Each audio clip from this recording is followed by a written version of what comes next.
নাহিদ ইসলাম এবং আসিফ মাহমুদ সজীব ভুইয়া বা এনসিপির এই দলের পুরো প্রক্রিয়াটা, মানে এটা মনে করেন আধা রাজনৈতিক দল, আধা হচ্ছে কি বলে এটা রাজতন্ত্রের আহ যেটাকে বলা হয়, কি বললেন এটা, আহ ক্ষমতার ভিত্তিতে যখন কি একটা রাজনীতি হয়, এটাকে মানুষ তো জি। ভালোভাবে দেখে না। তো এই ধরনের কিংস পার্টি, এই শব্দটাই আসলে বলতে চাচ্ছিলাম। এই কিংস পার্টির একটা রূপ আমরা ভিন্ন ভাবে দেখলাম, এবং খুব হতাশার সাথে আমরা দেখলাম যে যাদের কাছে এত সম্ভাবনা ছিল, সেই সম্ভাবনাটা নষ্ট করে দিয়ে তারা ক্ষমতার পিছনে দৌড়ালো। এমপি তো আসলে কিছু না, আসলে ক্ষমতা চায়। ক্ষমতা চাইলে তারা মনে করে যে পরিবর্তন করতে পারে। কিসের পরিবর্তন? ক্ষমতার বৃত্তের মধ্যে থেকে নিজেদেরকে সুরক্ষা দেয়া আর ক্ষমতার চর্চা করা, সেটাই তো। এবং এমন একটা বৃত্তে চলে গেল যেই বৃত্তের আর একটা রাজনৈতিক রূপ আছে, সেখানে তারা প্রধান রূপ না। আজকে দেখেন সিট বন্টনের মধ্য দিয়ে কি হলো, এনসিপির অবস্থান হচ্ছে তৃতীয়। প্রথম জামাতে ইসলাম, তারপরে অবস্থান হচ্ছে ইসলামী আন্দোলন, তারপরে হলো এনসিপি। মানে একে তো হলো জামাতের জোট, সেই জোটেও তাদের অবস্থান তৃতীয়। তো সেই বিবেচনায় যদি আবার সত্যি বিএনপির সঙ্গে জোট করতো, তাহলে তাদের অবস্থান থাকতো কিন্তু আহ দ্বিতীয়। যদি 5টা আসনও পাইতো, সেটা হয়তো তাদের অবস্থান দ্বিতীয়। তো যাই হোক, বোঝাই যাচ্ছিল যে এখন দিনে দিনে আস্তে আস্তে হয়তো পরিষ্কার হচ্ছে, উন্মোচিত হচ্ছে যে আহ মানে যে গর্ত থেকে তারা বেরোয় আসছে, সেই গর্তে হয়তো তারা ঢুকছে। তো মাহফুজ আলমের এই আয়োজনটা, উদ্যোগটা আমার কাছে ভালো লাগছে, এবং সত্যি আমি অনুভব করি যে একটা তরুণ নেতৃত্ব দরকার। তরুণ নেতৃত্ব বলতে আবার ওই লেখাপড়া বাদ দিয়ে রাজনীতিতে আসো, এইটা না। তরুণ নেতৃত্ব, সেই তরুণ নেতৃত্ব মানে নতুন একটা নেতৃত্ব। সেই নেতৃত্বের বয়স হইতে হবে 16, 17, 18, 19, 20 বছর, তা না। সেটা 30 হইতে পারে, 40 হইতে পারে, 50 হইতে পারে। মানে নতুন রাজনীতির ধারা যেটা অনুপস্থিত, সেই ধারাটা মাহফুজ আলম ওয়েলকাম করছে। মাহফুজ আলম সাথে যদি কাস্টিং যারা, তারা যদি যুক্ত হয়, আমি মনে করি তরুণ সমাজ যেই ধাক্কাটা খেয়েছে, আমরাও যারা ধাক্কা খেয়েছি, আমাদের একটা নৈতিক সমর্থন পাবে যদি তাদের মধ্যে যদি সেই ত্যাগ, তিতিক্ষা এবং সঠিক বাস্তব ভিত্তিক পরিকল্পিত একটা রাজনীতি আমরা দেখতে পাই। যেমন আমরা দেখেন, আমরা গতকালকে আলোচনা করলাম আপনার সাথে, তারেক রহমানের কি আমরা পুরনো রাজনীতিটা পছন্দ করছি? করছি না। যেহেতু নতুন কথা বলছে, নতুন বাংলাদেশ বিনির্মাণের কথা বলছে, আমরা সেই কিন্তু সেইটাকে পছন্দ করছি। আজকে যদি তার বক্তৃতার মধ্যে আমরা শুনতাম অর্ধেকটাই হচ্ছে হাসিনার বিরুদ্ধে বিষোদ্গার, বা জামাত ইসলামের বিরুদ্ধে বিষোদ্গার, অথবা প্রতিপক্ষের বিরুদ্ধে বিষোদ্গার, বা ফ্যাসিবাদের আস্থান উড়ায় দাও, জ্বালায় দাও, গুড়ায় দাও, এই সমস্ত যদি মানে হুমকি ধামকি মূলক কথাবার্তা শুনতাম, আমরা কিন্তু হতাশ হতাম। আমরা অনুপ্রাণিত হচ্ছি। এইরকম ধারা পুরনো পুরনো রাজনৈতিক দলও নতুন ধারায় রূপান্তর করতে পারে। তার সাথে যদি আবার নতুন রাজনৈতিক ধারাও যুক্ত হয়, তাহলে কি হবে? তাহলে গণতন্ত্র শক্তিশালী হবে এবং মানুষের স্কোপ থাকবে, মানে বাছাই করা যে এই রাজনীতিটা সঠিক নাকি এই রাজনীতিটা সঠিক। এখন তো আমি পুরো বিভ্রান্তের মধ্যে আছি, কে সঠিক কে বেঠিক আমি তো বুঝতে পারছি না। সুতরাং আমি মনে করি যে একটা বিশাল শক্তি আছে, মানুষ একটা পরিবর্তন চায়, একটা নতুন রাজনীতি শুরু করতে চায়। সেই রাজনীতি যদি মাহফুজ আলমরা আগাইতে পারে, আমি মনে করি যে এইটা সমর্থন পাবে। নিঃসন্দেহে এটা ভালো একটা উদ্যোগ। আচ্ছা, একটা কথা আপনি আমাকে বলেন, এই যে মাহফুজ আলম, আসিফ মাহমুদ সজীব ভুঁইয়া অথবা নাহিদ ইসলাম, অথবা আমি যদি এনসিপির কথা ধরি, তাদের যেভাবে উত্থান, মানে ছাত্ররা একটা নির্দিষ্ট কজে, নির্দিষ্ট একটা কারণে আন্দোলন করেছিল, সে আন্দোলন থেকে তারা রাজনীতিতে আসলো।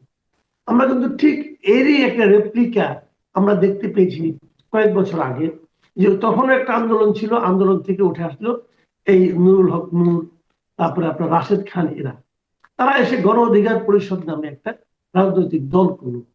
সেই দলের পরিণতিও কিন্তু আমার কাছে এনসিপির মতোই মনে হচ্ছে, বরং এনসিপির চেয়ে তারা একটু ভালো। ওইখান থেকে অর্ধেককে পাঠাই দিয়েছে, জেনারেল সেক্রেটারিকে পাঠাই দিয়েছে বিএনপিতে। সে বিএনপিতে যোগ দিয়েছে ধানের শীষ পাওয়ার জন্য।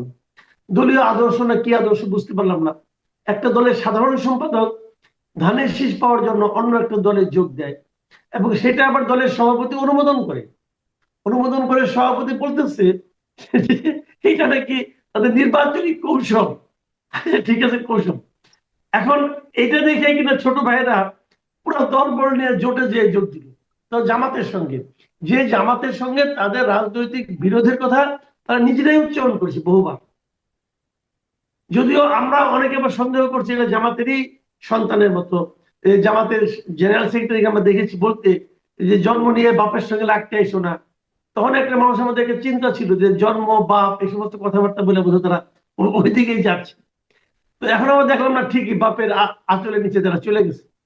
তো আপনি যে আশাটা একটু আগে ব্যক্ত করলেন যে তরুণদের কাছ থেকে কিছু আশা আমরা করতে পারি, নতুন কিছু, তো নতুন দুইটা এক্সপেরিমেন্ট তো ফেল করলো বলতে মনে হয়।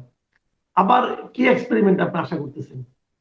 যেহেতু একটা রাজনৈতিক বাস্তবতা আছে, আপনি আমি সহ অনেকেই কিন্তু আমরা অনুভব করি যে নতুন ধারা রাজনীতি হওয়া উচিত এবং আরো বেশি বেশি সংখ্যায় আসা উচিত। যেহেতু আমরা ডেমোক্রেসিতে বিশ্বাস করি, ডেমোক্রেসি তো একটা ওয়ান সাইডেড হইতে পারে না।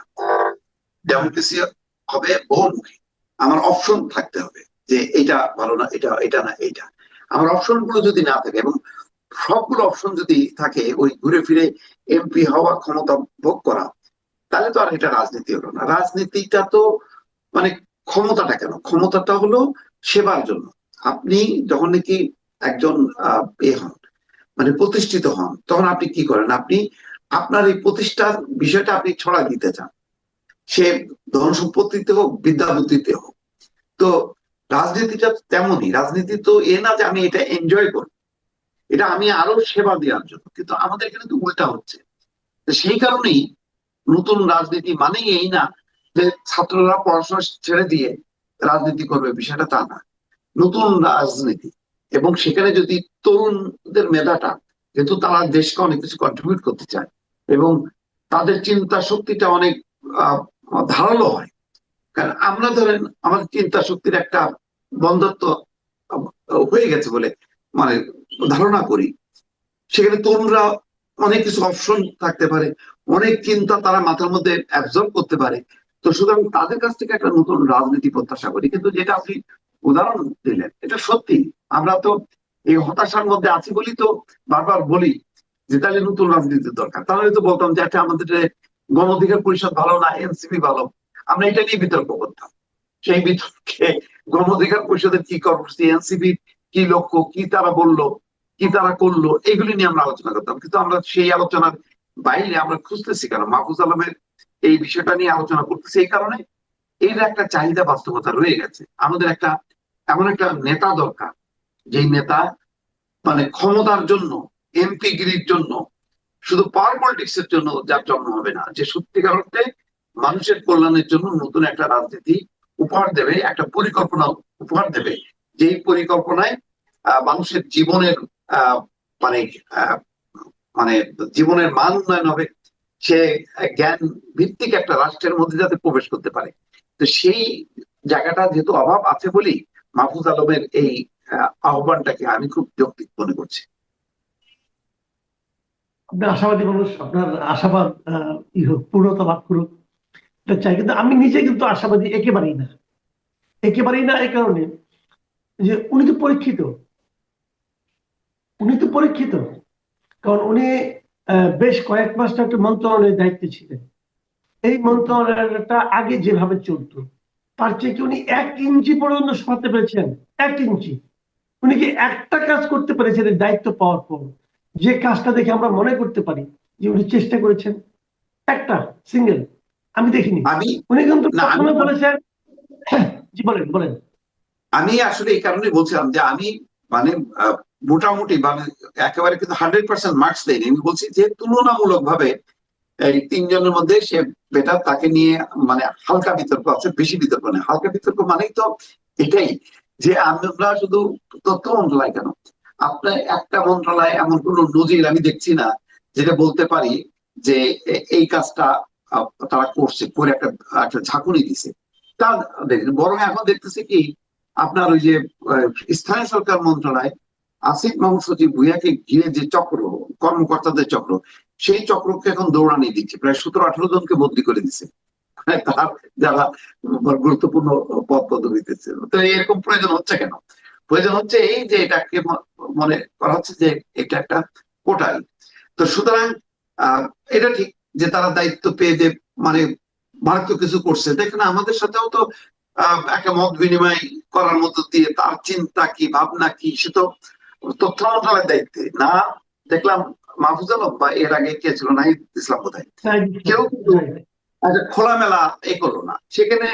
কালকে আমরা একটা অনুষ্ঠানে গেলাম বহু বছর পর, তা একজন রাজনীতিক, সে তো আর ক্ষমতায় নেই, কিন্তু ক্ষমতায় যারা থাকলো, যে নতুন যারা রাজনীতির কথা বলছে, গণমাধ্যম কি করবে, তাদের চিন্তা ভাবনাটা কি, সেটা নিয়ে কিন্তু একটা দিনের জন্য আমরা কোনো মত বিনিময় করতে পারলাম না, সামনাসামনি কথা বলতে পারলাম না। এইটাই হচ্ছে খুব দুঃখজনক। তারপর আমি মনে করি যে আহ, যদি তাদের এই মূল্যায়ন থেকে যদি উপলব্ধি হয়ে যদি নতুন কিছু শুরু করতে পারে, মানে দেখা যাক কি হয় আর কি। মানে এই অভিজ্ঞতার কথা আমি বলছিলাম। এই যে আপনি কালকে কথাটা আপনি উঠাইলেন, যেহেতু আপনিও ছিলেন আমিও ছিলাম, আমরা পাশাপাশি বসেছিলাম, ওখানে বসে বসে অনেক মত বিনিময় করেছি। তো কালকের এই অনুষ্ঠানটা নিয়ে আপনার অভিমত যেহেতু আলোচনা উঠলো, একটু জানতে চাই যে তারেক রহমানের যে আয়োজনটা, এই আয়োজনটা আপনার কাছে সব মিলিয়ে কেমন লেগেছিল? দেখেন আমি বলছিলাম যে আমি দেখেন আমি কিন্তু কোনো সেমিনার সিম্পোজিয়ামে এই 2-2.5 ঘন্টা 3 ঘন্টার অনুষ্ঠানের সাথে আমি অ্যাভয়েড করি, কারণ আমার কাছে অত্যন্ত বিরক্ত লাগে। আমি নিজেও সারাদিন মানে কণ্ঠ শ্রমিকের মতন কাজ করি। তো সেখানে যে আমি একটা বোরিং একটা অভিজ্ঞতা নিয়ে আসবো, তাদের লেকচার শুনবো, যে যারা লেকচার দেয় তাদের উপর আমার আস্থা নেই। কারণ সেমিনার সিম্পোজিয়াম তো কম হলো না, ঘুরে ফিরে তো সেই একই ক্ষমতা আর ধান্দাবাজি।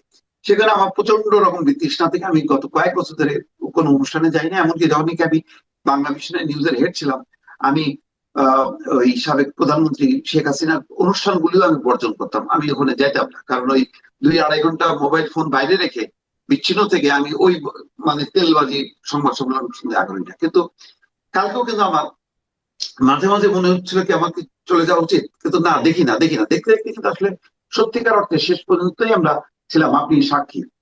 তো এইরকম অনুষ্ঠানটা আমার কাছে বহুত বছর পর আমার কাছে অসাধারণ লেগেছে। এই কারণে আমি এখানে শুধুই মাত্র শ্রোতা ছিলাম, সেখানে কিন্তু আমি কোনো বক্তৃতা দেইনি। এবং বক্তৃতা দেয়া আমার দরকার ছিল বা আক্ষেপ সেটাও কিন্তু আমার নেই। বরং যতটুকু হয়েছে ততটুকু আমি এটা পাইলাম যে সবার মধ্যে একটা আকাঙ্ক্ষা যে সাংবাদিকদের আচরণ পেশাদারিত্বমূলক হওয়া উচিত, এবং রাজনীতিকরা সাংবাদিকদেরকে সাংবাদিক হিসাবে দেখতে চায়, এই মনোভাবটা আমি দেখলাম। সেখানে তেলবাজির একটু চেষ্টা হালকা পাতলা ছিল, কিন্তু সেটাকেও কিন্তু প্রশ্রয় দেয়নি। সবচেয়ে বড় কথা হলো প্রতিটা সাংবাদিকের ডোর টু ডোর যাওয়া, এমনকি মানে ক্যামেরার পিছনের মানুষগুলো, যে ক্যামেরা পার্সন, তাদের সঙ্গে হাত মিলানো, শুভেচ্ছা বিনিময় করা। আমি এর মধ্যে একটা আন্তরিকতা দেখলাম। শুধু আন্তরিকতা লোক দেখানো না, একজন মাননীয় বললেন, তাকেও বললেন যে মাননীয় এই শব্দটা ব্যবহার করবেন না। তার মানে তিনি সরাসরি আহ সম্বোধন চান এবং সরাসরি প্রশ্ন চান, বক্তব্য চান। এবং সম্পাদকরা ভালো বলেছেন, অডিয়েন্সের সাইড থেকে একজন দুজন একটু পছন্দ হয়নি, তারপর কথা বলেছেন। তো মোট কথা এইটুক মানটা আমি যদি 15 বছরের তো তিক্ত অভিজ্ঞতা তার আলোকে যদি আমি বিচার করি, এইটুক মান অর্জনটাও কম না। বাট এটা যে একদম 100 ভাগ আমি মার্কস দেবো তা না। 100 ভাগ মার্কস দেবো যদি সরকার গঠন করতে পারে বিএনপি, তারপর ওই জায়গায় প্রধানমন্ত্রী হিসেবে যদি তারেক রহমান বসেন, তখন যদি এরকম একটা পেশাদারিত্বমূলক একটা সংবাদ সম্মেলন হয় বা সাংবাদিকদের অনুষ্ঠান হয়, তখন আমি 100 মার্কস দেবো। এখন আপাতত আমি 50 থেকে 60 ভাগ দিলাম, 5 মার্কস দিলাম, কিন্তু তখন আমি দেবো 100 ভাগ। তবে ধারাটা ভালো, এই ধারাটা। আরেকটা এখানে একটু থামাই এই কারণে যে আপনি ওখানে বসে আমাকে বলছিলেন একটা কথা, একটা জায়গায় আমাকে দৃষ্টি আকর্ষণ করছিলেন। সেটা হলো যে উনি বসেছেন মঞ্চে, সামনের যে প্রথম 3টা সারি, সেই 3 সারিতে ওনার কেন্দ্রীয় নেতৃবৃন্দের যে একটা মানে উপস্থিতি, সরব উপস্থিতি এবং বেশ গর্জিয়াস একটা ধরনের উপস্থিতি। উনি মত বিনিময় আপনি, আমার খেয়াল আছে এর পিছনে লেখা ছিল তারেক রহমানের সঙ্গে সাংবাদিকদের মত বিনিময়। তা সাংবাদিক ছিল, তারেক রহমান ছিল, মাঝখানে ওই নেতারা কেন? ওনাদের উপস্থিতি কি খুব জরুরি ছিল? না, জরুরি ছিল না। এই জন্য আমি বলছি তো যে আমি এই অনুষ্ঠানটাকে আমি মানে 100 মার্কস দিচ্ছি না এই কারণে যে ওই জায়গাগুলো ক্লিয়ার করা দরকার ছিল এখানে। ওনার সাথে ওনার যে প্রেস উইং, আমি মনে করি বরং এই প্রেস উইং ভালো করছে, তারাই যথেষ্ট ছিল। বাস একজন মানে আহ, যেহেতু সাংবাদিকদের চেনে জানে এরকম একজন নেতা থাকলেই যথেষ্ট ছিল, বাকিতে থাকার দরকার ছিল না। কারণ আমরা তো এইগুলি দেখতে দেখতে অভ্যস্ত। গণভবনেও দেখতাম যে Right. মানে প্রথম সারিগুলোতে আওয়ামী লীগের নেতারা বসে পড়তেন, যেখানেই সেখানেই মানে শেখ হাসিনার সামনে বসে থাকা। তো এই একই ধারাটা আমরা দেখতে চাই না। সেই কারণে আমি বলছি যে এই জায়গাটা এই যে আলোচনাটা করা মানে হলো তাদের দৃষ্টি আকর্ষণ করা, যাতে ভবিষ্যতে সাংবাদিক সম্মেলন হোক, সাংবাদিক অনুষ্ঠান হোক, যাতে সাংবাদিকরা প্রাধান্য পায়। কারণ ওখানে আমরা দেখলাম যে সিনিয়র বেশ কয়েকজন সম্পাদক ছিলেন, তাদের ওইভাবে আসনগুলো বিন্যাস করার দরকার ছিল। তো যেহেতু এটা সাংবাদিকদের, সুতরাং এখানে সম্পাদক সাংবাদিক সব একসাথে ছিল। কিন্তু ভবিষ্যতে যখন প্রেস কনফারেন্স করবে তখন যেন যারা মানে কথা প্রশ্ন করবে, লিখবে, বলবে, তারা যেন প্রায়োরিটি পায়। ওই চেয়ারের সামনে বসে তারেক রহমানের দৃষ্টি আকর্ষণ করা বা ক্যামেরার ফোকাস গুলো যেহেতু সামনের সারির দিকে থাকে, ওই প্রতিযোগিতা যাতে না হয়। সুতরাং আরেকটু, আমি এই জন্য প্রথম বলে আমি বেশি আলোচনা করছি না। এই ত্রুটি বিচ্যুতি গুলো যদি মানে দূর করা হয়, তাহলে আমি মনে করি যে সরকারের সাথে, দলের সাথে সাংবাদিকদের যে সম্পর্কটা হবে, সেই সম্পর্কটা শত্রুতামূলক হবে না, পারস্পরিক বন্ধুত্বমূলক হবে। এবং যেটা তারেক রহমান যেটা আহ্বান করছে যে আপনারা এমন সমালোচনা করেন যে সমালোচনার মধ্য দিয়ে আমরা আমাদের মানে উন্নয়নকে, আমাদের রাজনৈতিক লক্ষ্য পরিকল্পনা গুলোকে যাতে আমরা বাস্তবায়ন করতে পারি। বিষয়টা তো তাই। তো আমরা সমালোচনা করি কেন? সরকারের ভালোর জন্য। আমরা তো সরকারকে পতনের জন্য উড়াই দাও, ফেলাই দাও, উল্টাই দাও সেজন্য তো করি না। এটা শেখ হাসিনার সময়ও আমরা কিন্তু ওই কথাটাই বলতাম যে আমরা আলোচনা করি কেন? ভোট যাতে ভালো হয়, সবার অংশগ্রহণে হয়, যাতে এই একটা কার্যকর পার্লামেন্ট গঠিত হয়, সেই লক্ষ্যে আমরা তো মানে আমাদের ওই লক্ষ্য ছিল না যে শেখ হাসিনাকে উল্টাই দাও, ফেলাই দাও। সে সংশোধন হয়নি। যদি সংশোধন হইতো তাহলে তো আজকের এই পরিণতি হতো না। তো আগামী দিনের এখন যারা রাজনীতি, তাদের ক্ষেত্রে আমাদের ওই একই বক্তব্য যে আমরা সরকারের পতনের জন্য কাজ করি না, আমরা কারেকশন গুলো, ত্রুটিগুলি, ওই যে ফোর্থ স্টেট বলা হয় কেন, যে আমরা ওই আইনায় তাদের ভুল ত্রুটিগুলি দেখাই দিতে চাই, সমালোচনা করতে চাই। সমালোচনা মানে শত্রুতা না। আপনি বলেন না আমাকে, তুমি আপনার কিন্তু এটা ভালো লাগে না, আমি বলি আপনি এই কথাগুলি বলা ঠিক হয়নি, তার মানে এগুলি তো সমালোচনা। তো যখন এই রাজনীতির প্রেক্ষিতে আমরা বলি, তখন আমরা এই সমালোচনা, যেমন আপনি বলেন এত কিছুর মধ্যে প্রশংসাটাই তো করতে পারতাম, কিন্তু কেন বলছি যে এটা দেখতে সুন্দর হইলো না। একজন সাংবাদিক, সে বিটের হোক যাই হোক না কেন, এইভাবে বলতে পারেন, আপনি চুপ থাকেন, এই আচরণটাও নিন্দনীয়। প্রশ্নটাও সাংবাদিকদের মধ্যে থেকে পেশাদারিত্ব থাকবে। পেশাদারিত্বটা শুধু রাজনীতিকরা দেখাবেন তা তো না। আপনি আমি যদি নিজেদের মানে কি বলে চাটুকারিতা উড়াই দেই, তখন রাজনীতিকরা তো মানে তাদেরকে তো আমি খারাপ করতেছি। তাদেরকে দেখেন, শেখ হাসিনারও তো একসময় ছিল প্রশ্নের প্রশ্ন ভিত্তিক সংবাদ সম্মেলন, কিন্তু পরে এটা হয়ে গেল প্রশংসা ভিত্তিক সংবাদ সম্মেলন। আগে ছিল না একসময় প্রশ্ন, উনি প্রশ্ন নিতেন, বলতেন, কিন্তু পরে হয়ে গেল প্রশংসা নিতেন। তারপর উনি হাতের তাকে দেখতে বলতেন যে প্রশ্ন কোথায়। উনিও প্রশ্ন খুঁজতেন, প্রশ্ন পাইতেন না, শুধু প্রশংসাই পাইতেন। ও যখন আহ্বান করতো যে প্রশ্ন কোথায়, তখনও আবার প্রশ্নের নামে যা বলতো সেটাও আবার প্রশংসা। মানে এইরকম একটা ভয়াল পরিস্থিতি থেকে বাঁচতে গেলে আমাদের আবার প্রশ্ন ভিত্তিক সংবাদ সম্মেলনে শহীদ, সম্ভ্রম হারানো 2 লক্ষ মা বোন সহ পরবর্তী ধারাবাহিকতায় বিভিন্ন সময় যারা আত্মোৎসর্গ করেছেন, জীবন দিয়েছেন, ত্যাগ স্বীকার করেছেন, তাদের সকলের প্রতি 10 জানুয়ারি বিজয়ের মহানায়ক বীরের বেশে তার স্বদেশে প্রত্যাবর্তনের পরে তার ভাষণে বলেছিলেন, আমি জানতাম না যে আমি আর আপনাদের মাঝে ফিরে আসতে পারবো, তবে ওদেরকে বলেছিলাম, তোমরা যদি আমাকে হত্যা করে মেরে ফেলো, আমার শেষ দাবি, আমার লাশটি অন্তত আমার প্রিয় জন্মভূমি বাংলাদেশে পাঠিয়ে দিও। তিনি কৃতজ্ঞতা প্রকাশ করেছিলেন দেশ বিদেশের সকলের কাছে, মুক্তিবাহিনী সহ বিভিন্ন পর্যায়ে যারা ত্যাগ স্বীকার করেছেন তাদেরকে। তিনি অঙ্গীকার করেছিলেন যারা অপরাধ করেছে তাদের অবশ্যই বিচার করা হবে। তিনি বলেছিলেন আইন অনুগভাবে স্বাধীন বিচার ব্যবস্থার মধ্য থেকে তাদের বিচার করা হবে, কাউকে ক্ষমা করা হবে না যারা অপরাধ করেছিলেন। তিনি অঝরে কেঁদে বলেছিলেন আজ আমার আশা পূর্ণ হয়েছে, আজ বাংলাদেশ স্বাধীন হয়েছে। বঙ্গবন্ধু আমাদের সমকালীন ইতিহাসের শ্রেষ্ঠ সন্তান। বিবিসির জরিপে বঙ্গবন্ধু বাঙালি জাতির সর্বকালের সর্বশ্রেষ্ঠ ব্যক্তি। বঙ্গবন্ধুর ৭ মার্চের ঐতিহাসিক ভাষণ বিশ্বের অন্যতম শ্রেষ্ঠ ভাষণ হিসাবে ইউনেস্কোর রেকর্ডভুক্ত হয়েছে। বঙ্গবন্ধু বাংলাদেশ অবিচ্ছেদ্য। শত চেষ্টা করেও বঙ্গবন্ধুকে বিচ্ছিন্ন কেউ করতে পারবে না। ইতিহাসের কালজয়ী মহামানবকে বাদ দিয়ে ইতিহাস হয় না।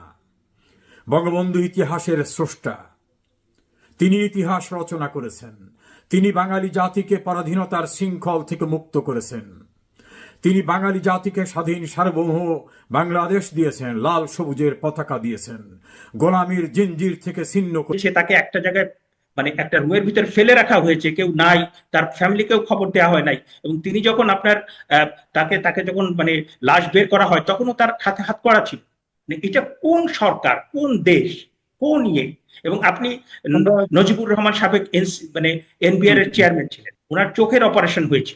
চোখের অপারেশনের জন্য আপনার পিজিতে নিয়ে গিয়েছে, রাতের বেলা উনি যখন জ্ঞান ফিরে তখন দেখেন যে উনার হাতে হাত করা, মানে হাত করা পরানো অবস্থায় উনাকে মানে অপারেশন করা হচ্ছে। আমন্ত্রণ যাচ্ছে প্রিয় দর্শক, মানচিত্রের নিয়মিত আয়োজন কথোপকথনে সারা দেশের রাজনীতি কিংবা মানবাধিকার, আইন, বিচার অঙ্গন কিভাবে চলছে সেসব বিষয় নিয়ে আমরা কথা বলবো। আমাদের সঙ্গে আজকে কথা বলার জন্য উপস্থিত হয়েছেন নিশ্চয়ই আপনাদের অনেক অনেক পরিচিত মুখ, এবং আপনাদের আশীর্বাদে যিনি ছিলেন, আমরা একসাথে কারাবরণ করেছিলাম এবং মুক্তি ঠিক পাননি তিনি এখনো, জামিনে ছাড়া পেয়েছেন সেই নির্যাতিত মজলুম অধ্যাপক শেখ হাফিজুর রহমান কার্জন আমাদের সঙ্গে যুক্ত রয়েছেন। শেখ হাফিজুর রহমান কার্জন, অভিনন্দন আপনাকে। অন্তত এই প্রথমবারের মতন জনসম্মুখে এলেন আপনি। কয়েকদিন আগেই আপনি ছাড়া পেয়েছেন, ছাড়া মানে জামিনে মুক্ত হয়েছেন। প্রথমেই আপনার কাছে আপনার অনুভূতিটা জানতে চাইছি, এবং অসংখ্য অসংখ্য মানুষ আপনার জন্য প্রার্থনা করেছিলেন, আপনার মুক্তির দাবি করেছিলেন, এবং যেগুলো বলতে গেলে আমি নিজেও আবেগ আপ্লুত হয়ে পড়ি।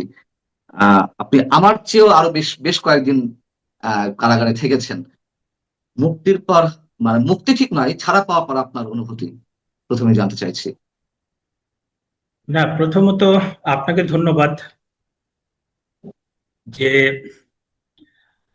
যারা আমার জন্য দোয়া করেছেন, সমর্থন করেছেন, যারা আমাদের ঘটনায় উৎসাহিত হয়েছেন, সবাইকে আমি এবং আমাদের তরফ থেকে কৃতজ্ঞতা জানাই।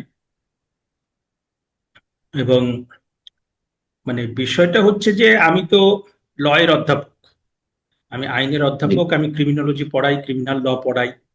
যার ফলে পুলিশ, গ্রেপ্তার, আইন, আদালত, জেলখানা, এইটা নিয়ে আমি পড়াশোনা করি, গবেষণা করি। এটা আমার অজানা কোনো বিষয় না। সুতরাং আমার কষ্টের জায়গাটা হচ্ছে যে আমি যদি কোনো অপরাধ করে থাকি, হ্যাঁ, যদি কোনো অভিযোগ আসে, সেটা যদি গ্রেপ্তারের মতো কোনো ঘটনা হয়, তাহলে পরে আপনি ন্যায্য কারণে গ্রেপ্তার করেন। কিন্তু আমরা আসলে 28শে আগস্ট আপনার যে আপনার রিপোর্টার্স ইউনিটির মিলনায়তন যে আমরা গিয়েছিলাম, আমরা কিন্তু গিয়েছিলাম একটা আলোচনার জন্য, এবং সেই আলোচনার বিষয় ছিল বাংলাদেশের মুক্তিযুদ্ধ ও সংবিধান।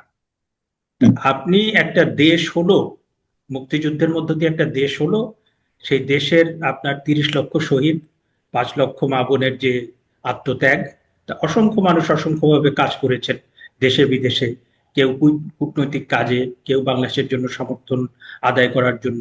মানে মুক্তিযুদ্ধ মানে একটা বিশাল মহাকাব্য। হ্যাঁ, এইটার মানে অনেক ইতিহাস এখনো আমরা লিপিবদ্ধ করতে পারি। এবং এখন ধরেন যে 30 লক্ষ শহীদ আমরা বলি, 30 লক্ষ বেশিও হতে পারে, কমও হতে পারে। হ্যাঁ, এবং এইটা নিয়ে যে একটা বিতর্ক, এটা খুবই অনাকাঙ্ক্ষিত। আমার প্রশ্ন হচ্ছে এই বিতর্কের জায়গা থেকেই এবং ৭১কে যেভাবে মানে কি বলা যায় ছোট করা হচ্ছে, ২৪-এর উপরে ২৪কে উপরে স্থান দেওয়ার চেষ্টা করা হচ্ছিল, এবং একটা ভয়ঙ্কর সময়েই আমরা সেই আলোচনাতে অংশ নিয়েছিলাম। আপনি আমন্ত্রিত হয়ে গিয়েছিলেন একজন অধ্যাপক হিসেবে, একজন সাংবাদিক হিসেবে আমিও আমন্ত্রিত হয়ে গিয়েছিলাম, সেখানে আরো অনেকে ছিলেন, এবং আমাদেরকে আটক করা হলো। পুলিশকে আমরাই ডাকলাম, আমাদের ডাকে এলো, উল্টো আমাদেরকে অ্যারেস্ট করা হলো, এবং এর সঙ্গে অবশ্যই অনেক মুক্তিযোদ্ধাকেও আটক করা হলো।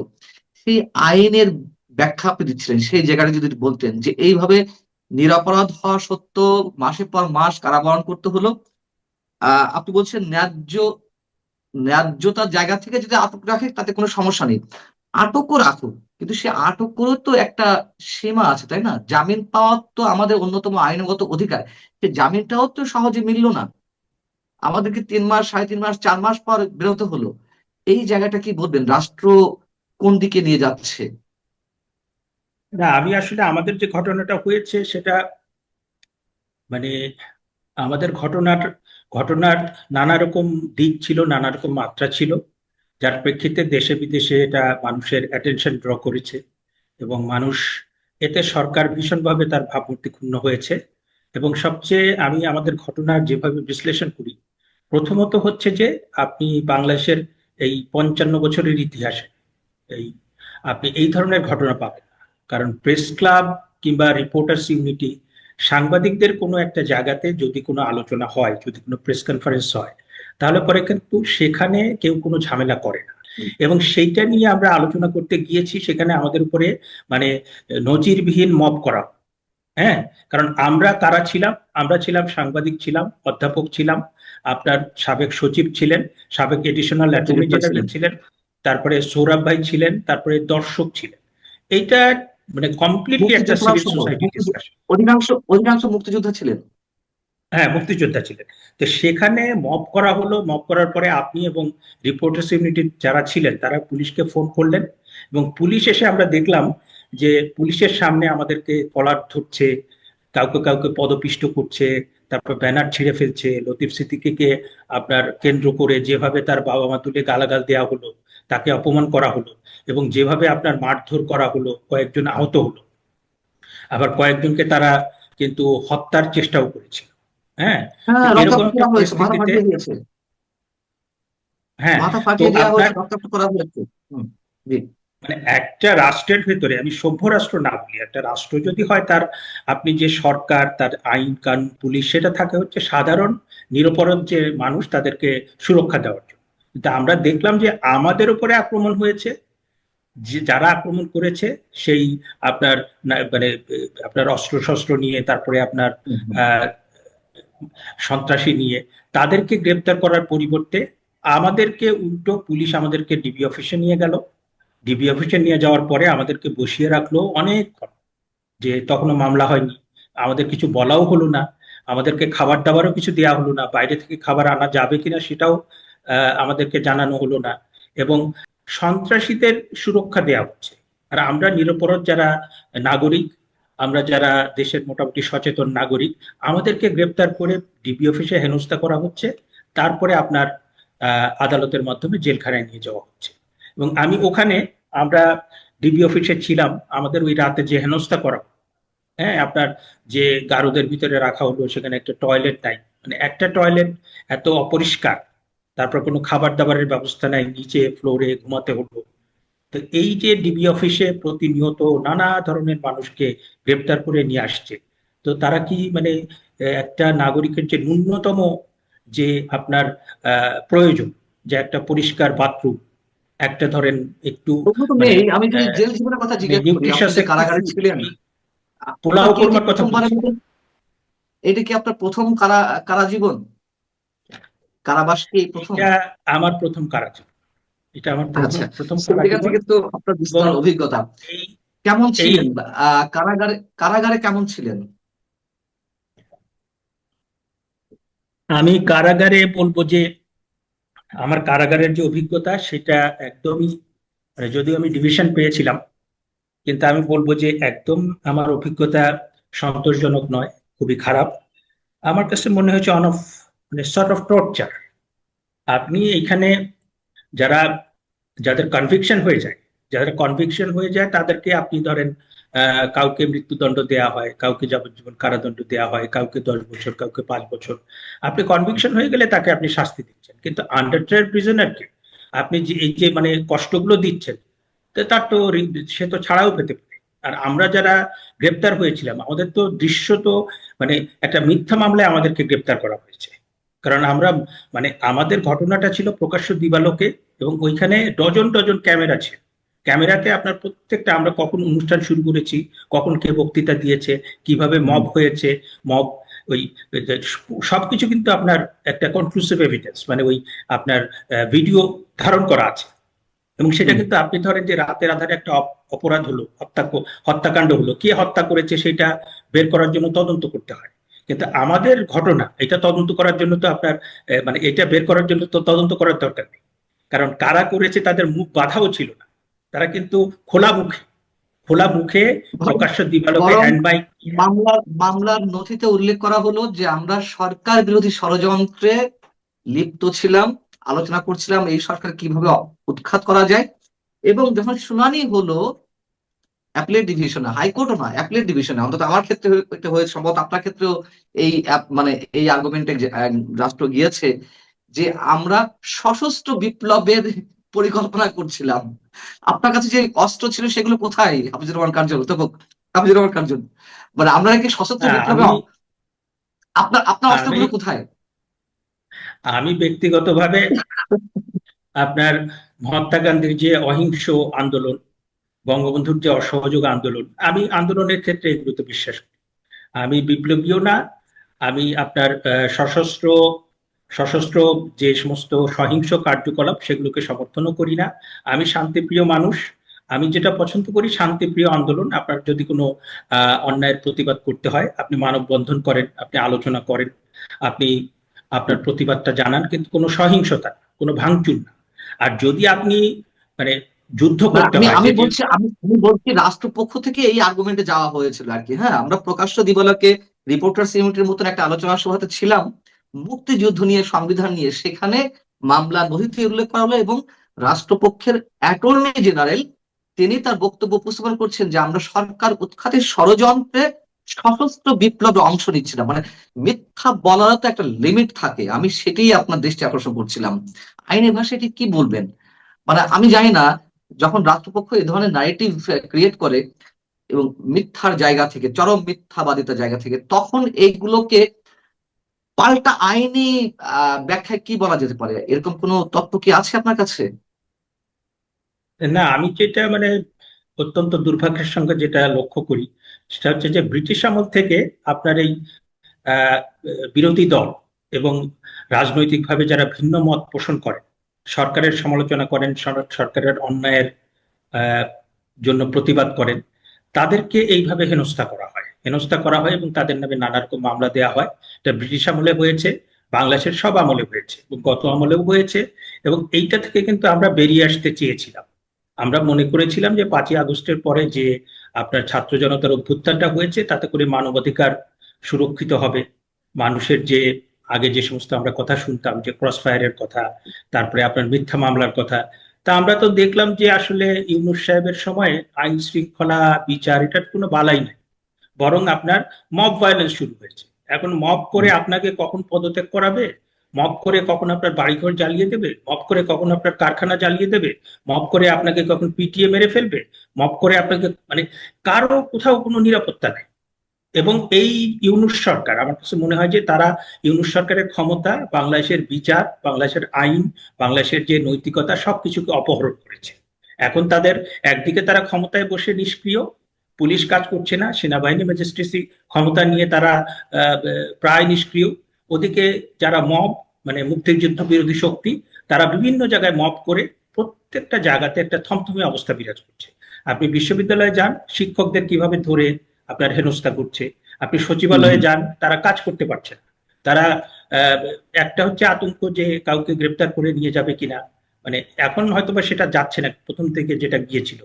আবার আপনি সেনাবাহিনীর মধ্যে যান, সেখানেও কিন্তু একটা মানে আপনি যাদের বিচার করা হচ্ছে সেই বিচারটা কিন্তু মানে কি বলবো, যে তাদের বিচারটা আইসিটিতে হবে কি, এই জিনিসটা কিন্তু খুব বড় একটা প্রশ্ন। যে সামরিক কর্মকর্তাদের বিরুদ্ধে যদি কোনো অভিযোগ থাকে সেটা অবশ্যই বিচার হবে। আমি বলছি না যে সামরিক কর্মকর্তা, পুলিশ কর্মকর্তা, সচিব, বিশ্ববিদ্যালয়ের শিক্ষক কারো বিরুদ্ধে যদি কোনো অভিযোগ থাকে সেটা তদন্ত হবে, বিচার হবে। কিন্তু আমি দেখছি যে মানে আইসিটিতে যে বিচারটা হচ্ছে, পেনাল কোডের মামলার বিচার হচ্ছে আইসিটিতে। বাংলাদেশে 5ই আগস্টে কোনো যুদ্ধ হয়, বাংলাদেশে কোনো সিভিল ওয়ার হয়, তাহলে পরে আইসিটি ইন্টারন্যাশনাল ক্রাইমস তো হয় না।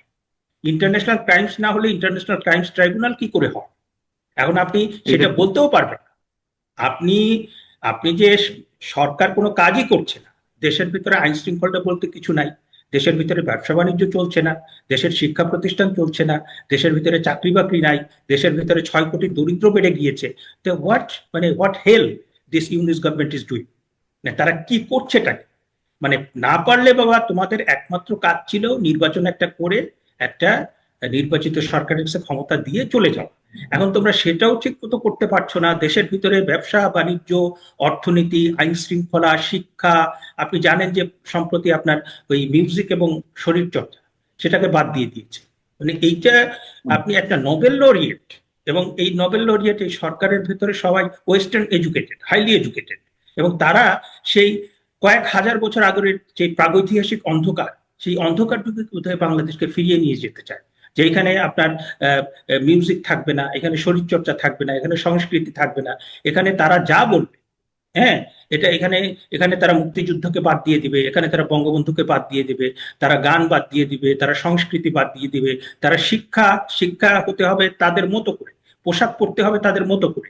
এই যে প্রাগৈতিহাসিক অন্ধকার, মানে যারা সেটা চায় তাদেরই তো সরকার, মানে I would like to say Yunus সাহেবকে তো আমি বলবো যে রাজাকার ইনকারনেট। হ্যাঁ, কারণ উনি রাজাকারদের অবতার। ওনার এই পর্যন্ত আমরা বিভিন্ন ঘটনায় 5ই আগস্টের পরে প্রথম যখন আমরা সবাই কিন্তু উৎফুল্ল হয়েছি, 5ই আগস্টে যখন হয়েছে আমরা চিন্তা করেছি যে বাংলাদেশটা গণতন্ত্রের পথে নতুন করে এগিয়ে যাবে, বাংলাদেশটা মানবাধিকার, আইনের শাসন, অর্থনীতি, শিক্ষা, স্বাস্থ্য প্রত্যেকটা জায়গাতে এগিয়ে যাবে। কিন্তু আমরা কিছুদিন পরে দেখলাম যে আসলে মানে বাংলাদেশের মানুষের শিক্ষা, স্বাস্থ্য, তারপরে যোগাযোগ, এগুলো নিয়ে তাদের কোনো কনসার্ন নেই। তারা সেটেলড ইস্যু, 47 সাল ওইটা সেটেলড হয়ে গিয়েছে, 1971 সাল সেটেলড হয়ে গিয়েছে। মানে যে সমস্ত ইতিহাসটা আপনার ইতিমধ্যে আমরা সেটেল করেছি এবং যেই ইতিহাসের থেকে প্রেরণা নিয়ে আমরা সামনের দিকে এগিয়ে যাচ্ছি, তারা সেইটাকে বিতর্কিত করছে। ওদিকে আপনার বাংলাদেশের মানুষের শিক্ষা, মানে চাকরি বাকরি নাই। আপনার শিক্ষা মানে কি? আপনার এখন স্টুডেন্টরা বলে দিচ্ছে যে আপনার এই শিক্ষক ক্লাস নিবে, এই শিক্ষক খাতা দেখবে, এই শিক্ষক কত নাম্বার দেবে, এই শিক্ষক থাকবে কি থাকবে না, সবকিছু তারা ঠিক করে দিচ্ছে। এখন শিক্ষককে তারা মানে ধরে নিয়ে তারা চড় থাপ্পড় দিচ্ছে, শিক্ষককে তারা বলে দিচ্ছে এই উপাচার্যের কাছে গিয়ে যে উনাকে রাখা যাবে না, তুনাকে রাখা যাবে না, উনি তার দোষর। মানে এইভাবে তো একটা দেশ চলতে পারে না। আপনি প্রত্যেকটা জায়গাতে, আপনি সেনাবাহিনীর মধ্যে যান, আপনি সচিবালয়ে যান, আপনি সাংবাদিকদের মধ্যে যান। সেদিন আপনার মানব জমিনের সম্পাদক তিনি বলেছেন যে আমরা মবের জন্য তো মানে ঠিকভাবে কাজও করতে পারছি না। আপনি একটা সংবাদপত্র অফিসে গিয়ে আপনার সমন্বয়করা গিয়ে তারা 5 জন সাংবাদিককে আপনার বললো যে এখনই তাদের চাকরিচ্যুত করতে হবে। আপনার মানে যদি এটা এরকম হতো যে এটা একটা বিচ্ছিন্ন ঘটনা, আপনি প্রতিনিয়ত শত শত ঘটনা হচ্ছে, আপনি যে কোনো জায়গাতে মব করে একজন মানুষকে হত্যা করছেন, মব করে একটা বাড়ি জ্বালিয়ে দিচ্ছেন, মব করে 32 নম্বর মানে কয়বার জ্বালানো, মানে এটা হোয়াট কাইন্ড অফ কাওয়ার্ডিশ অ্যাক্ট, মানে এটা কত বড় কাপুরুষিত কাজ। মুজিবুর রহমান, তো এই যে আপনার সরকার তাদের জন্য যেটা আমরা ইয়ে করেছি, এবং তারা নিজেরাও বলেছেন তাদের কাজটা হচ্ছে সংস্কার, বিচার এবং নির্বাচন। তা আমরা দেখলাম যে সংস্কারটা আসলে তারা এটা একটা তাদের সামনে একটা মুখোশ তারা রেখেছেন।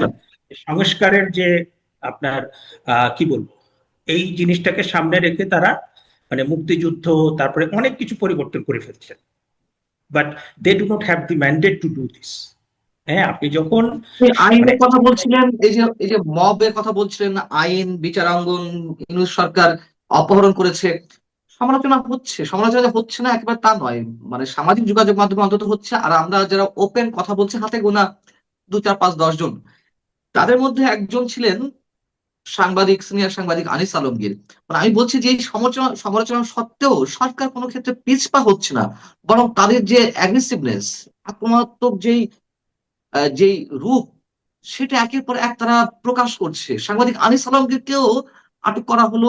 আমি এটা বলছিলাম যে আমাদের ক্ষেত্রে জামিন পাওয়ার অধিকারটাও মানে আমাদেরকে ছিনিয়ে আনতে হয়েছে। লোয়ার কোর্টে জামিন হয়নি, হাইকোর্টে কয়েকবার মুভ করার পরেও জামিন হয়নি, কারো কারো অ্যাপিলেট ডিভিশন পর্যন্ত যাওয়া লেগেছে। আপনি সাংবাদিক আনিস আলমগীরের বিষয়ে কি বলবেন, যদি ছোট করে কোনো মন্তব্য করেন? একইভাবে একটা আমি ফেক আসলে মামলায় তাকে আটক করা হয়েছে। আমি আসলে চিন্তাই করতে পারিনি যে আনিস আলমগীর ভাইকে গ্রেপ্তার করবে। হ্যাঁ, আমি চিন্তা করেছি যে আহ মানে তাকে বড়জোর যখন গ্রেপ্তার করেছে, আটক করেছে, তখনই আমি খুব শকড, মনটা খুব খারাপ। তা আমি চিন্তা করেছি না, ডিবি অফিসে নিয়ে সম্ভবত জিজ্ঞাসাবাদ করে কিংবা কিছুক্ষণ রেখে তারপরে ছেড়ে দেবে। পরে দেখলাম যে তাকেও গ্রেপ্তার করেছে এবং রিমান্ডেও দিয়েছে। কি ভয়ঙ্কর কথা! আমাদের তো রিমান্ডে দেয়নি। আপনাকে না কি দিয়েছিল? না আমরা তো জেলে না, গিয়ে আমি চলে গেলাম রিমান্ড দেয়নি। তবে যে চম্পাপুরীতে, আপনি অন্য প্রক্রিয়ায় জায়গায়। মামলা দেওয়া হয়েছে, আমাদেরকে আটক করা হলো 12টার দিকে, রাত হ্যাঁ, 1টার দিকে, 13 ঘন্টা পর মামলা দেওয়া হলো। ঠিক আনিস ভাইয়ের ক্ষেত্রেও তাই, আটকের পর দিন প্রায় 20-22 ঘন্টা পর তার নামে মামলা দেওয়া হলো, এবং একই সন্ত্রাস বিরোধী আইন। না ধরেন আমার যেটা মনে হয়েছে যে ওসমান হাদি হত্যাকাণ্ডের পরে মানে দেশের পরিস্থিতি এতটা উত্তাল হলো, এবং এখানে তো আমরা দেখলাম যে সরকারের ভূমিকা এবং আরেকটা মানে মুক্তিযুদ্ধ বিরোধী যে শক্তি তাদের ভূমিকা, এমনকি এটার সাথে ভারতে পালিয়ে গিয়েছে আওয়ামী লীগের কেউ জড়িত কিনা, অনেকগুলো প্রশ্ন এসেছে। না যদি একটু এরকম স্পষ্ট হতো, ইভেন মির্জা আব্বাসকেও, তাকেও তার তার নামও এসেছে, মানে অনেকে তার দিকেও তীর ছুঁড়েছে। অভিযোগ তো বিষয়টা যদি এরকম হতো যে হ্যাঁ, একজন হত্যাকাণ্ড হয়েছে এই কারণে, এবং কারা হত্যা করেছে সেটা যদি মোটামুটি একটা ধারণা পেতাম তাহলে সমস্যা ছিল না। কিন্তু আমরা তো দেখলাম যে প্রত্যেকটা জায়গাতেই আপনার মানে খুব আহ কিছু কিছু অকাট্য যুক্তি আছে বিশ্বাস করার যে এরা খুন করতে পারে, মুক্তিযুদ্ধ বিরোধী শক্তিও খুন করতে পারে, আবার ওখানে যে প্রার্থী আছে সেও পারে, আবার আহ, ভারতে যারা আছে তারাও পারে, আবার অন্য কেউও পারে। হ্যাঁ, এরকম একটা পরিস্থিতিতে মানে এমনকি পুলিশ এবং সরকারের ভূমিকাও প্রশ্নবিদ্ধ। হ্যাঁ, এরকম একটা পরিস্থিতিতে তখন আপনার মানে তাদের নিজেদের যে দায় দায়িত্ব সেটা অন্যের উপর চাপানোর জন্য কিংবা আপনার অ্যাটেনশনটা ডাইভার্ট করার জন্য আনিস আলমগীর ভাইকে বলি হতে 2001 সালের পর থেকে কিন্তু এই উচ্চ আদালত কিন্তু আস্তে আস্তে আপনার দুর্বল হতে থাকে। এবং গত আমলে কিন্তু আপনার আমি বলবো যে এই উচ্চ আদালত তাদেরকে নানাভাবে আপনার সেই প্রাতিষ্ঠানিকতা নষ্ট হয়েছে। এবং এই আমলে এসে সেটা একদম মানে কফিনে পেরেক ঠুকে দেওয়ার মতো। কারণ একজন হাইকোর্ট ডিভিশনের জাজ একজন ব্যক্তিকে বেআইনি ভাবে মানে মিথ্যা সম্প্রতি মন্ত্রণালয়ের বিভিন্ন গুরুত্বপূর্ণ সিদ্ধান্ত ও গোয়েন্দা সংস্থার প্রতিবেদনের ভিত্তিতে গণমাধ্যমে প্রকাশিত হচ্ছে উল্লেখ করে অফিসিয়াল তথ্যের গোপনীয়তা বজায় রাখার এ নির্দেশ দেওয়া হয়েছে। একই সঙ্গে তথ্য ফাঁসে জড়িত কর্মকর্তা কর্মচারীদের বিরুদ্ধে চাকুরি আইন অনুযায়ী ব্যবস্থা নেওয়ার হুঁশিয়ারি দেওয়া হয়েছে। মন্ত্রণালয়ের প্রশাসন এক শাখা থেকে এ সংক্রান্ত একটি অফিস আদেশ জারি করা হয়েছে। এ নিয়ে উদ্বেগ জানিয়েছেন কর্মকর্তা কর্মচারীরা। তারা বলছেন 100 বছরেরও বেশি সময়ের পুরনো এ আইন কালাকানুন হিসেবেই পরিচিত। আইনটি বাস্তবায়নের জন্য দাপ্তরিকভাবে চিঠি দিয়ে কর্মকর্তাদের নির্দেশ দেওয়ার নজির অতীতে কখনো দেখা যায়নি। অতীতে বলতে বাংলাদেশের 55 বছরের ইতিহাসে এইভাবে একটা অফিস আদেশ জারি করে নির্দেশ দেওয়া হয়নি। গত 23 ডিসেম্বর জারি করা স্বরাষ্ট্র মন্ত্রণালয়ের ওই আদেশে বলা হয়, ইদানিং স্বরাষ্ট্র মন্ত্রণালয়ের বিভিন্ন শাখার গুরুত্বপূর্ণ ও স্পর্শকাতর গোপনীয় তথ্যাদি পত্রপত্রিকায় প্রকাশিত হচ্ছে, যা অফিসিয়াল সিক্রেটস অ্যাক্ট 1923-এর পরিপন্থী। এরূপ কার্যক্রমের ফলে জনমনে বিভ্রান্তি সৃষ্টি হচ্ছে। তাই জনমনে বিভ্রান্তি সৃষ্টি হয় এমন গুরুত্বপূর্ণ স্পর্শকাতর গোপনীয় তথ্যাদি ফাঁস বন্ধ করার বিষয়টি সব কর্মকর্তার মাধ্যমে মনিটরিং করা একান্ত প্রয়োজন। আদেশে আরও বলা হয়, স্বরাষ্ট্র মন্ত্রণালয়ের গুরুত্বপূর্ণ ও স্পর্শকাতর গোপনীয় তথ্যাদি ফাঁস বন্ধ করার বিষয়টি মনিটরিং করা সহ এরূপ কর্মকাণ্ডের সঙ্গে জড়িত ব্যক্তিদের বিরুদ্ধে সরকারি চাকরি আইন 2018 অনুযায়ী আইনানুগ ব্যবস্থা গ্রহণ করার জন্য নির্দেশক্রমে অনুরোধ করা হলো। এই ঘটনায় কর্মকর্তা কর্মচারীদের মধ্যে যথেষ্ট উদ্বেগের অবস্থা দেখা গেছে। স্বরাষ্ট্র মন্ত্রণালয়ের কর্মকর্তাদের ভাষ্য, অবাধ তথ্য প্রবাহের সময়ে এসে 1923 সালের অফিসিয়াল সিক্রেটস অ্যাক্ট বাস্তবায়ন বা তথ্য গোপনের পুরনো সংস্কৃতি আবারও ফিরিয়ে আনতে আটকে থাকতে চায় 1923 সালে। এ কারণেই স্বরাষ্ট্র মন্ত্রণালয়ের কর্তা ব্যক্তিরা এমন কঠোর অবস্থান নিয়েছেন। এটি স্বাধীন সাংবাদিকতা ও মত প্রকাশকে বাধাগ্রস্ত করবে। দেশে এখন তথ্য অধিকার আইন রয়েছে। রাষ্ট্রের নিরাপত্তা কিংবা বিদেশি রাষ্ট্রের সঙ্গে বৈরী সম্পর্ক তৈরি করতে পারে এমন তথ্য ছাড়া অন্য সব তথ্য প্রকাশে বাধা দেওয়া কোনোভাবে উচিত নয়। অথচ মন্ত্রণালয়ের প্রশাসনিক নির্বাহী হিসেবে সচিবের এমন নির্দেশনা বিতর্কের জন্ম দিয়েছে। দেশে তথ্য অধিকার আইন আছে। 2009 সালের বাংলাদেশের একটি গুরুত্বপূর্ণ আইন আওয়ামী লীগ সরকারের সময় প্রণীত হয়েছিল, যা নাগরিকদের সরকারি ও বেসরকারি সংস্থা থেকে তথ্য জানার অধিকার নিশ্চিত করে এবং স্বচ্ছতা ও জবাবদিহিতা প্রতিষ্ঠার মাধ্যমে সুশাসন নিশ্চিত করতে সহায়তা করে। এই আইন নাগরিকদের ক্ষমতায়ন করে, দুর্নীতি প্রতিরোধে সাহায্য করে এবং তথ্য প্রাপ্তির অধিকারকে মৌলিক অধিকার হিসেবে স্বীকৃতি দেয়। এর ফলে জনগণের তথ্যের অবাধ প্রবাহ ও রাষ্ট্রের কাজে জনগণের অংশগ্রহণ বৃদ্ধি পায়। এই লক্ষ্যে তথ্য কমিশনও গঠন করা হয়েছে, একদম সাংবিধানিক একটি সংগঠন, তথ্য কমিশন। কিন্তু সব কিছুকে বুড়ো আঙ্গুল দেখিয়ে বর্তমান ইউনূস সরকার তথ্য জানার অধিকার থেকে বঞ্চিত করছে। এটি আইনের সাথে, সংবিধানের সাথে 1923 সালের অফিসিয়াল সিক্রেসি অ্যাক্ট, সেটি তো এখন অকার্যকর। যখন থেকে বিশেষ করে তথ্য অধিকার আইন পাশ হয়েছে, তারপর থেকে সেই আইনের কিন্তু কোনো কার্যকারিতা নেই।